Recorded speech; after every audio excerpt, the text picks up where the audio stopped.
You are looking at Julian's pronunciation guide, where we look at how to pronounce better some of the most mispronounced words in the world, like this other curious word. But how do you say what you're looking for today? Let's learn once and for all how to pronounce this name in English.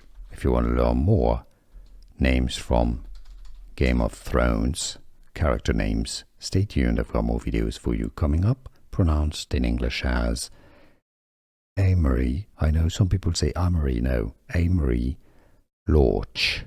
Lorch. Now, in Scottish it'd be pronounced as Lorch. Amory Lorch.